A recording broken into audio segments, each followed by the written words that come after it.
Alrighty, so all the quarterfinal matchup of the Leeds Cup is in the books, and I gotta say, I am so glad the fact that I don't have to work tomorrow and that these quarterfinal matchup is happening on Saturday because, yeah, of course, the last game of the quarterfinal matchup went to a PK shootout, and of course, it has to be the longest PK shootout out of all of the PK shootouts so far in the Leeds Cup. In fact, speaking of PK shootout, I mean, today was definitely the day of the PK shootout. Pretty much 3 of the 4 quarterfinal game went to a PK shootout. But one big thing that we saw in terms of today's action is that Liga MX team are no longer part of this competition. And I thought it was going to be too good to be true. The fact that we would head into the semifinal with no Liga MX team. I mean, surely Apple TV and the organizer of this competition does not want that to happen, and I'm pretty sure somewhere that right now they're probably crying right now the fact that the last Liga MX team got knocked out in the PKK shootout just a moment ago. But that being said, let us actually get into these quarter-final matchup, and we start off with the first one, which is Columbus versus NYCFC, and I gotta say, this felt like a playoff game, and you kind of had a feeling that it was the case, especially I've said before when I did the bracket and fill it in that I thought this part of the bracket is where every single game is going to feel intense and every single game is going to feel like a final, and this one is no exception. I mean, this was a game that once again, just like where we saw it between Columbus and Inter Miami, where Miami really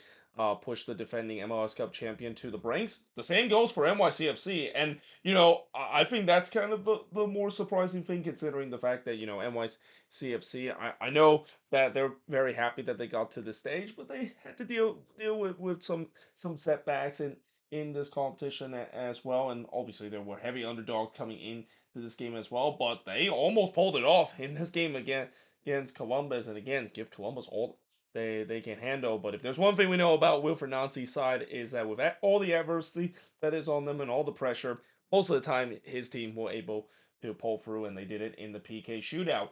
Though it didn't start off well. In fact, just 14 seconds into this game, Alonso Martinez would give NYCFC a 1-0 lead, and this, of course, came out with just a WTF turnover there from Columbus. And really, the second game in a row, we see Rudy Camacho gave the ball away in a bad spot that led to a goal. He did it in the last game against Inter Miami, and he did it again here. So yeah, just again Columbus kind of shooting themselves off their coming out of the gate, and that is I think one thing that Wilfred Nancy definitely do not wish his team do in the semifinal match is don't shoot themselves in the foot, because again it's never a good feeling if you're a manager to see your team down 1-0 so quickly. And again, the last game was 10 minutes. Here, it only took 14 seconds. In fact, this is actually the fastest goal ever scored in the Leeds Cup. And just like that, NYCFC have a 1-0 lead.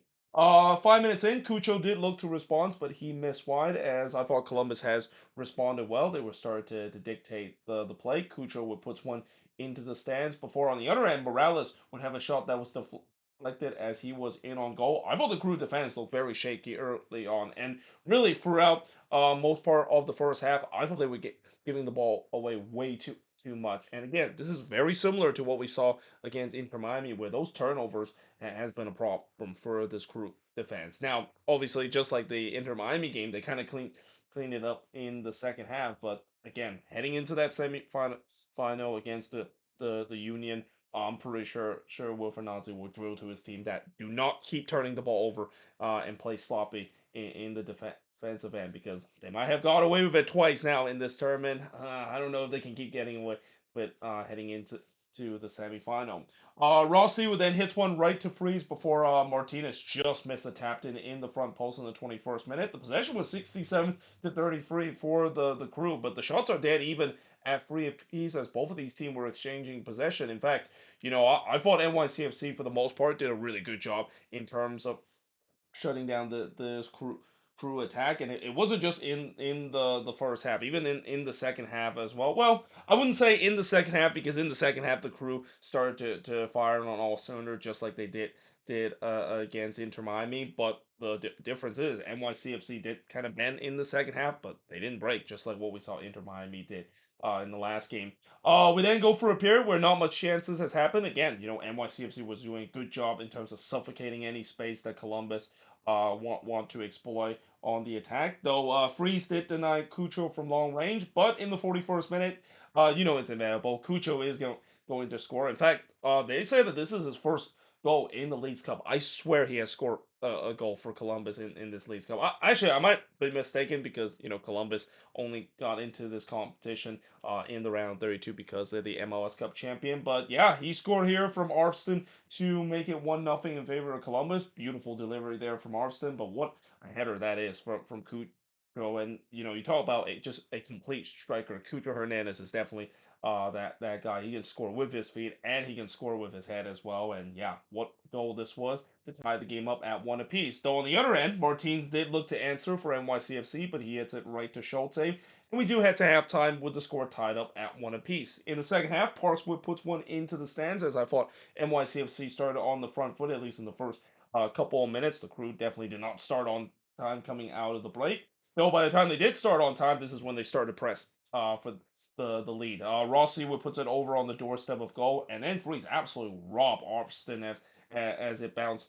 Well, actually, it was recycled back to Cucho, but he puts that one over. The flag actually did came up in this sequence, so this wouldn't have counted even if Arvston puts it in. And I said right on cue, it looks like Columbus have woke up and they were pressing for the lead, and it looked like Arvston did score here to give Columbus a 2-1 lead. Problem was the flag came up again for offside. This one was a little bit but more obvious. I think the previous one was very close. This one was pretty obvious. Looks like he was at least a step or two off. But yeah, that's a huge wake up call for this NYCFC team because yeah, this is where Columbus, when they're starting to get going, this is a team that it is very hard to try to trying to defend and trying to make sure you don't concede. Rossi will curl one right to Freeze after NYCFC gave it away.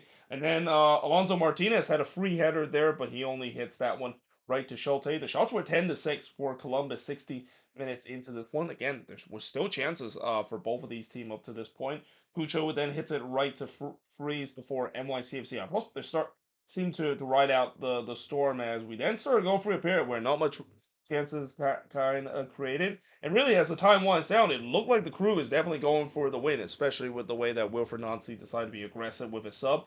It seems like they were going for the win. NYCFC maybe were thinking about PKs.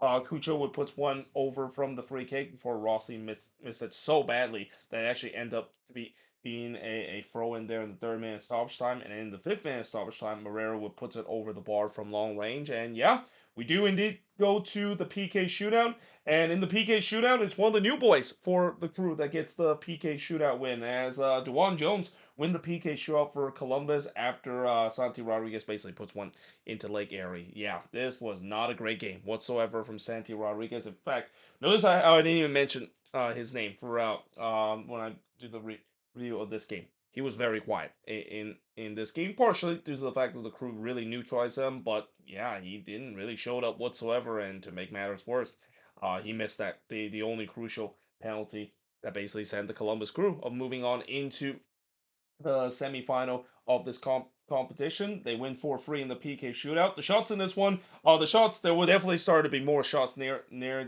the end, which is why the shot total kind of got a little bit lopsided, 18-6 in favor of NYCFC. I promise the fact that it was actually a close game before Columbus kind of pushed late and trying to win it before we go to PKs. 6 shots on goal for the 3 that NYCFC had. 1 shot off target for the 8 that Columbus had. 4 shots that was blocked for the 2 that NYCFC had. And possession-wise, 55% possession compared to 45% possession that NYCFC has in this game. And again, this game really felt like a playoff game. It felt like a game where there was not much into between both of these teams. But in the end, Columbus have shown many times before why they're the defending MLS Cup champion. Like a champion like this is always going to be able to pull through in a playoff kind of game where not much separate. But for NYCFC, I mean, I know they'll be disappointed that they got knocked out of this competition, but I think they're going to be very happy and maybe use this as kind of a momentum heading into the latter part of the season. I mean, I thought they played very well in this game and even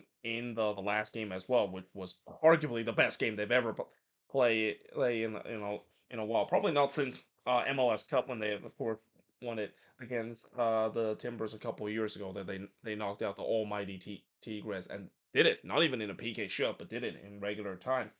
Now, moving on in terms of the next match. So with the win that Columbus, of course, had in this, it was wondering who's going to be playing in the other in the semifinal that the Crew, of course, will be hosting, and that team is the Philadelphia Union. Although it was not easy whatsoever in this game against Mazatlan. I mean, the Union definitely had a lot of odds against them in coming out of this game. Knowing that Mazatlan, there's a reason why they made it this deep into this tournament. This is a team that, again, everybody thought that this was a team that was an afterthought in Liga MX, but man, this team has really got really show you that, yeah, you underestimate little Mazatlan, you're gonna get paid for. Although I will also say the Union got CONCACAF in this game, and not a lot of time when you see an MLS team getting CONCACAF against a Liga MX side, and they'll survive to tell the tales. But the Union did exactly that in what also seems like the farewell game for Jose Martinez. Now, in the first half, the first shot of the game did see Sullivan hits one into the side netting before the first shot for Mazatlan. See Rubio puts it wide from long range. The shot were two apiece early in this game. Blake then denied Arcega from close range before Uru would hits one right to Gutierrez in the 23rd. The Union, again, they had most of the possession, but I thought Mazatlan seems like they were the better team in terms of creating more of the dangerous chances early on. Blake would then deny Esquiboza from close before Almada would hits one right to Blake in the 35th minute. I didn't know Mazatlan had a guy called Almada as well. Maybe that's why they've been so good in this tournament, because anytime when you have a guy called Almada on your team, you know it's gonna be very good. Mazatlan then continued to create some good chances, and they were looking for the opening goal. The shots were actually 10-4, 40 minutes in for Mazatlan. So Mazatlan was actually the better team up to this point. And then we get the controversy of the night. So in the second minute of stoppage time, Ty Baribo, of course, originally he got a red card for this, but then they go to VAR to see whether or not if Baribo red should be downgraded to a yellow card, and the VAR says yes. But the problem was Baribo was already on a yellow card. Now, that doesn't really tell us what actually is very controversial about this play, because apparently I think this was who was this for? It was one of the, forgot which Mazatlan player it was, but I felt like it was just kind of one of those routine kind of coming together where, yes, on the replay it does look like Baribo kind of put his hands toward the one of the Mazatlan player. But if there's one thing we know about Liga MX team, and especially Liga MX player, they tends to likes to play act and likes to embellish a little bit, and I feel like that Mazatlan player definitely embellish there, and that, yeah, again, I do feel that was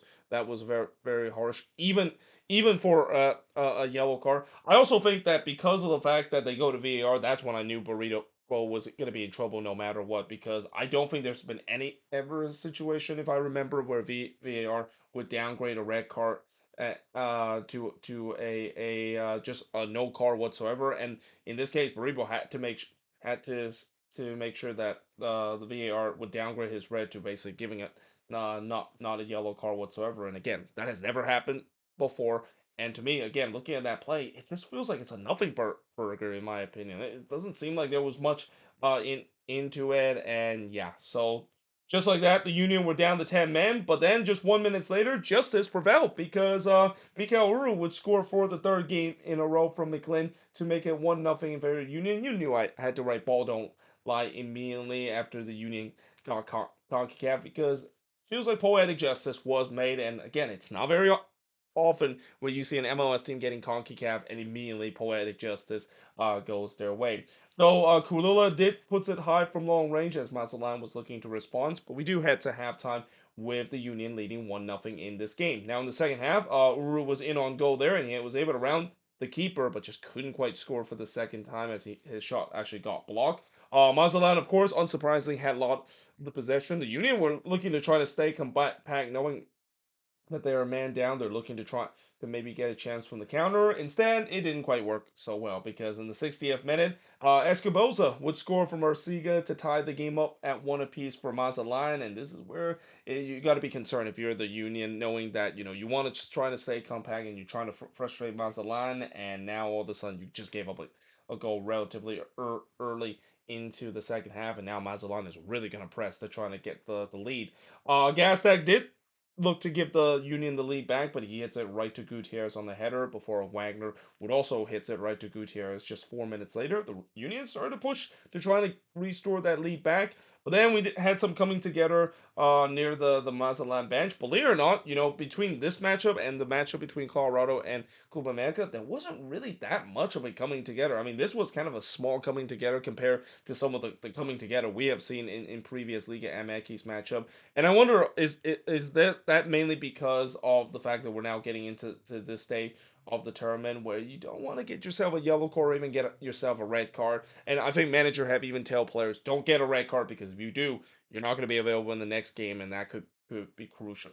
Show for our chances to move on deeper into this tournament. Though that being said, in the 86th minute, Andre Blake absolutely robbed Amada from a point blank header there. I mean, he just did some cat like reflex there to tip that one onto the post, and that save, I think that really feel not only Andre Blake but also might have gave the momentum for him heading into the PK shootout because Andre Blake was definitely feeling it after this, and they carried into the PK shootout. But at that point, the Union were defending for their lives. I mean, Mazatlan was pushing so hard to try to get the lead back. They were well, actually, they weren't pushing hard to get the lead back. They were pushing hard to get the lead. They never had the lead in this game in first place. But Moreno would puts one into the stands, and then we had a standing ovation when Jose Martinez, of course, was subbed into this game. And this was a difficult decision for Jim Curran to make because, again, ideally, what he was thinking is that he was hoping that the Union would be out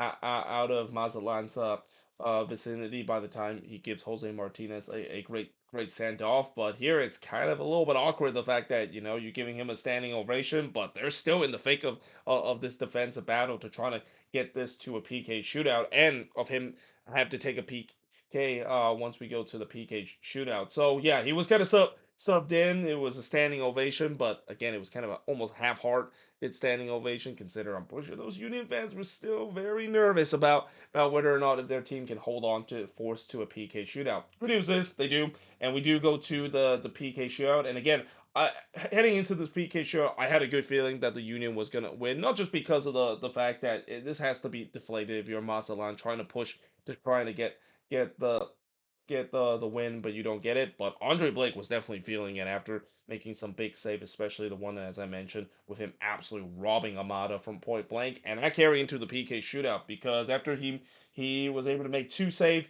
in the PK shootout, Jesus Bueno would eventually win the PK shootout for the Union in round five. Jose Martinez, I believe he took in round number two, and he was able to bury that one. But yeah, in the end, the Union is moving on into the semifinal. They're facing against the defending MLS Cup champion, the Columbus Crew, in the semifinal. And the shots in this one, 18 shots for the 10 that the Union has. Both teams had 6 shots on goal. So despite the fact that at time the Union was under siege, they weren't really outshot that bad as you think they would be. 3 shots off target for the 7 that Mazatlan has, 2 shots on block for the 5 that Mazatlan has, and possession-wise, 61% possession compared to 39% possession the Union has in this game. So yeah, for the Union, the good news is they survived despite the fact that they got CONCACAF in this game, and not to mention Mazatlan once again showed that resilience is the reason why they gone this deep into this tournament. Bad news though for the Union is that now they have to go on the road to play against arguably right now probably the team to beat in the Leeds Cup and probably the favorites right now. That is the Columbus Crew. Now that little spoiler, America of course got knocked out in the tournament, and even worse news, Baribo of course will not be available in their game. Their best goal scorer not available in the next game. I don't think they can appeal it because it's a second yellow card. I might be wrong though, but yeah, I wouldn't be surprised they might not even reprehend it, even though it was pretty clear that that was not a second yellow card and shouldn't even been a yellow card in the first place. But that being said, forget about stopping the video to change boards. Let's do it live because again, there's only 4 games to talk about. I was thinking, should I maybe do timestamp for this, even though this video probably will reach about 40 minutes? Nah, I'll just basically uh, keep talking about these games. I'll say that most of these review is going to be like 10 minutes long for each of these games because I did write a lot of notes for some of these games. But this one will be a little bit bit shorter because this is actually the only game that didn't go to a PK shootout between Seattle versus LAFC. And I also want to just kind of make a quick announcement that I'm actually going to be going back to Minnesota next week. I'm going to be going there to watch another Minnesota United game. Though this game I definitely had a lot interested because the team that Minnesota playing next week is against Seattle coming back from their Leagues Cup break, and I was very concerned that if Seattle move on into the next round into the semifinal, that game is going to be postponed to a later date because no matter if Seattle wins the semifinal or lose the semifinal, they'll be playing either in the cup final or the third place matchup. Both of these games are happening on August 25th, and obviously the league, of course, is coming back in August 24th. And that also means that because we have so many teams that is going to be in the semifinal, there's going to be even lesser game now heading into that week where we're coming back from MLS action. But again, I was really hoping that LAFC would win because I'm going to Minnesota to watch Minnesota United play. I didn't go to Minnesota just to not watch them play, or maybe even just go to the state fair itself. But I'm thankful that Seattle did get knocked out, and I want to thank LAFC for to do so, and I also want to thank them for making this game relatively comfortable because I kind of stopped taking notes late in this game, just like I did between the LAFC versus Quakes game, because there were games that were happening around the same time while this is happening. Nearly the second half, this was kind of over for lapping the PK shootout that we saw between the Union and Mazatlan. So that game kind of had my full attention, and I kind of just stopped taking taking any action into this game itself. But that being said, in the fourth minute, Lloris with denied Rothrock as the flag came up as the ball went out of play there. So yeah, Seattle almost got to a quick start in this game, and then Fry would deny Bogusz from close range. I also want to say that this game felt like it was a carbon copy of what we saw in league play between both of these teams when they met at Lumen Field. Seattle simply cannot stop LAFC transitional attack. We saw it in league play, and it's basically put in repeat in this game as well because in the 13th minute after I thought LAFC had most of the possession, but the shots were only 1-0 12 minutes in. LAFC would take the lead on their second shot. It's Ryan Hollingshead. He's been a guy that hasn't scored for a long time for LAFC. I remember for a couple of years he was a guy that was scoring with LAFC, especially last year. He definitely scored a couple more goals, but this I believe is his first goal this season for LAFC. But he scored here to give LAFC a 1-0 lead. Yeah, that was not great defending there from the Seattle Sounders, just letting Hollingshead kind of goes wide open there in the back post, and yeah, he show his clinical finish to give LAFC a 1-0 lead. Bogusz then hits one right to Fry before Fry denied Bogusz from close in the 23rd minute. As usual, LAFC looked very dangerous on the transition, and they were pushing to get that second goal. And guess what? That second goal came right as I finished writing that because in the 25th minute, Kai Kamara would score to make it 2-0 in favor of LAFC. And I gotta say, I was not expecting Kai Kamara to score this one from the volley. I mean, this is a guy that is more known for his aerial ability. So the fact that he scored a wonderful volley and a little reminder that he is approaching 40 now. I mean, that is just incredible. I mean, that just shows you that Kai Kamara has now becoming the new ageless wonder. I mean, for a while we talked about how DeMarcus Beasley being the ageless wonder. I argue it's probably now belong to Kai Kamara because he's still scoring goals every single game. And while I don't think he's gonna be able to catch Wando's record, and he even said it before that he doesn't want to pass Wando's record when he passed Landon Donovan for second all time in terms of the MLS goal scoring chart. Doesn't feel like Kamara is going to be thinking about retiring anytime soon because it definitely looks like he still have something left in the tank. And I also won't be surprised that if he does get let go by LAFC, there's going to be another MLS team that is going to try to get the service of Kai Kamara because again, he just cannot stop scoring goals, and he cannot stop also wowing us and doing unexpected thing like scoring a wonderful full volley. Because how many people have a wonderful volley goal and Kamara in the same sentence? I'm pretty sure not much people said that. But in the 27th minute, Rusnak did look to answer, but he missed wide from long range, and then João Paulo had a shot that was deflected and goes wide. Sounders started to get some pressure. They were looking to try to get one back, but instead, on the in the 40th minute, and really again, this play kind of sums up this game. Bawanga was in on goal there after a lightning counter attack from LAFC, and only the post saved Seattle going 3-0 down in the first half. And again, just kind of sums up this game up to that point where the Sounders had zero answer in terms of dealing with LAFC transition. Like you would think that after what we saw in the last game where LAFC absolutely killed the Sounders on the transition, that Brian Schmitzer decided to make some changes. Nah, it doesn't seem like that was the case whatsoever up to this point.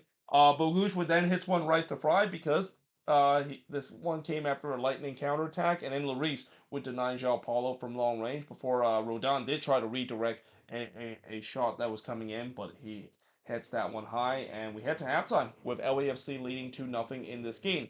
In the second half, the Sounders had most of the possession, but that seems like it just plays right into LAFC hand, and this is where if you're Seattle going down two nothing, especially going down 2-0 so early in this game, it's almost like a death sentence for them because this literally plays right into the LAFC head. LAFC just gonna say, well, we're just gonna have you have all the possession and we're just gonna hit you on the counter because you can't stop it whatsoever. And guess what happened in the 53rd minute?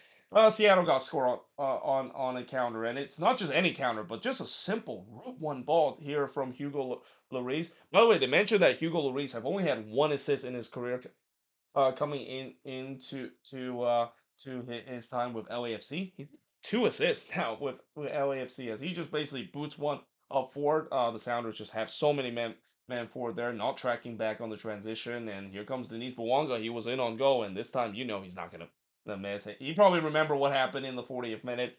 If you're gonna give Denise Bawanga another chance like that, it's gonna be in the back in that 10 out of 10 time, and it is. So yeah, that give LAFC a 3-0 lead. I even said right on cue because I've said it before. This played right into the hand of LAFC, and when Seattle went down 2-0, I might as well just kind of don't need to watch this game anymore because Seattle might as well just wave their white flag. Considering LAFC is not a team that usually blow leads. Though I say that, pretty sure we know what happened in the Leeds Cup last year against Rayados, but it just didn't felt like that was the case with the way how comfortable LAFC was.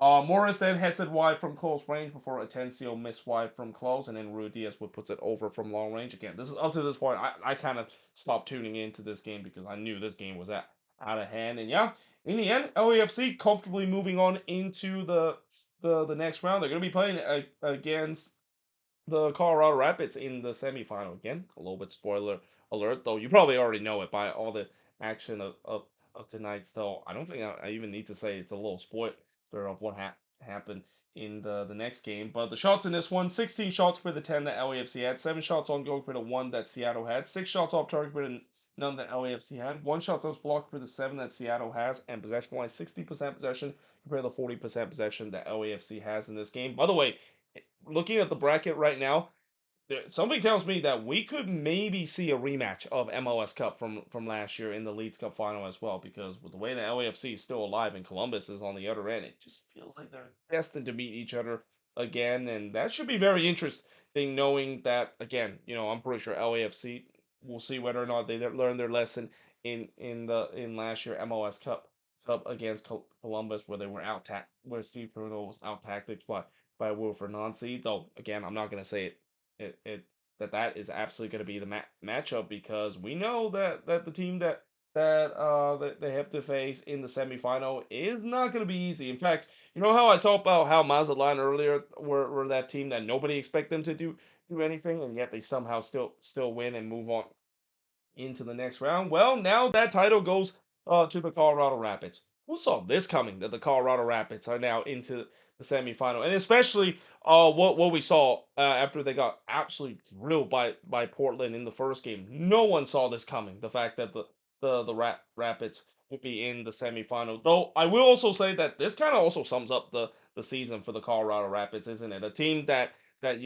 after what we saw in the regular season where they got drilled by Portland, and everybody was already saying that this team is going to be a bottom feeder, and the Chris Armas hiring it is going to be even worse than it is, and even some Rapids fan even calling for Chris Armas head after that that one game. But to their credit, they bounced back well for the rest of the season and got themselves in a really good position in the league right now. And it seems like that's kind of the same case in Leeds Cup as well. In fact, I mean, I know I've also thrown around the phrase that who's going to be the Nashville SC of last year, because you know how Nashville made that unexpected run to the final. Well, maybe it seems like it's the Colorado Rapids is the team that making that unexpected that run, because coming into this game against Club America, and you know we know that Colorado has been able to knock off some Liga MX team, but this was the granddaddy of the all, to phrase what Tyler Terrence had mentioned throughout the broadcast in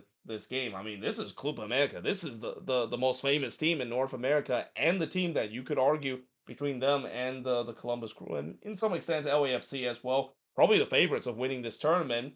And not only the fact that they won in this game, but yeah, they did it not only in the most Colorado Rapids fashion, which is do it in the hard way, and also somehow continue this magical run that again every time you count the Rapids out, they somehow how find a magical run to make it into the next round of this tournament.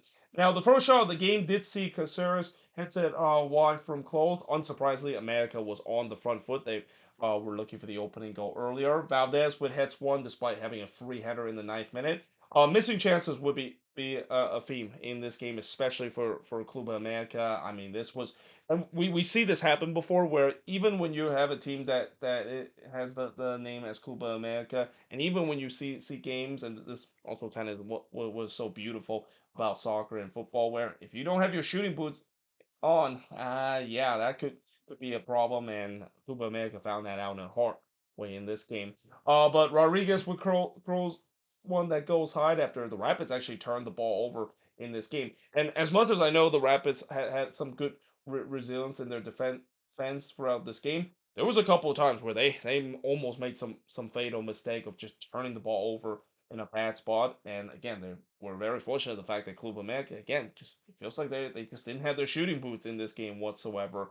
And I also thought that early on, it looks like this was going to be a repeat of the Toluca versus Rapids game. Because remember that in that game where the Rapids were absolutely shelled by Toluca in the first half, and really for the whole game, it feels like that was going to be the same case again, where it feels like maybe the Rapids are going to go for that bend but don't break kind of attitude of them just not able to get the ball and already under immense pressure. But to their credit, they eventually did get themselves into this game. They started to get some possession, but really just kind of knocking the ball around, not really taking too much risk on the attack. And I think that was kind of by design by Chris Armas, because he knows that you can't just do what they did against Toluca of just kind of sit back and pray that the opposition doesn't able to put away the chances and have all the possession, because that just doesn't always work it whatsoever. Though say that the Colorado Rapids, this is the second game in a row that they try to do that, almost similar to what they did against Luca, and they still move on to the next round. Fernandez then had the Rapids' first chance, but he missed wide in the 25th minute before Brian Rodriguez absolutely whiffs one after just another terrible turnover. Actually, not from Club America, but from the Rapids. And again, Rapids, these turnover, normally this would be easily punished by Club America, but there's just something about this game, and I think maybe at that point you kind of had a feeling that something crazy could happen in this game if Brian Rodriguez, a guy that has been so lethal for Club America, as we saw in the last game as well, miss a chance like that. Valdez then missed wide from long range before Bassett would miss wide after America themselves also turned the ball over in the 42nd minute. Valdez then puts it high on the free kick, and we head to halftime scoreless between both of these teams, despite the fact that it could have been easily 2 or 3-0 up in favor of Club America with the chances that they were given. In the second half, Caceres had a header that was clear off the line by Mihajlovic. There was a shout for a penalty for, for America not given. Rodriguez then puts it wide from long range. Once again, America was on the front foot. They were looking to try to get the opening goal. Stefan would deny Valdez from close before Navarro would close it wide from close in the 53rd minute. And, you know, I will say that again, unlike the game against Toluca, or at least not until the last 5 minutes, Colorado was getting some chances, but you just kind of had a feeling that with the way that they're not going to get a lot of chances, they have to bury these chances away, or at least that's what I thought up to this point. Valdez would put it wide after the Rapids gave the ball away again. I mean, again, the Rapids, they were just dodging another huge bullet. In fact, they're just dodging bullet left and right. They're like Neo in the Matrix out there. They're committing bad turnover against literally the best team in North America right now, and somehow they get away with it. But you just kind of had a feeling if they keep doing that, they eventually is not going to dodge that bullet. Sanchez would then hit one right to Stefan before he did the same thing just 8 minutes later.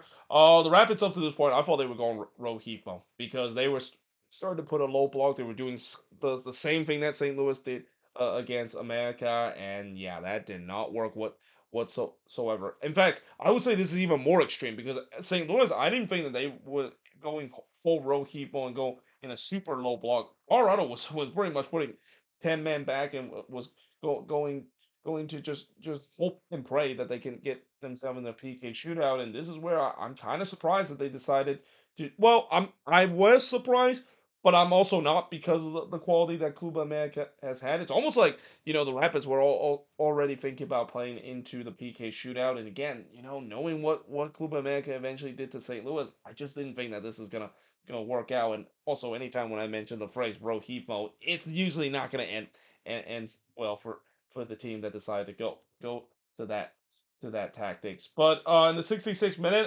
Maligan would deny Harris from close range. This would actually be the only save that Luis Maligan would make for Club America. And really one of the best chances that the Rapids has had up to this point. Caceres then heads it wide from the corner. There was a shout for a penalty. This time it was from the Rapids that was not given. Stefan then denied Sanchez from close range before he denied Borja in the near post. Stefan started doing his best Dane Sinclair impression, trying to refuse to be beaten by a Liga MX side.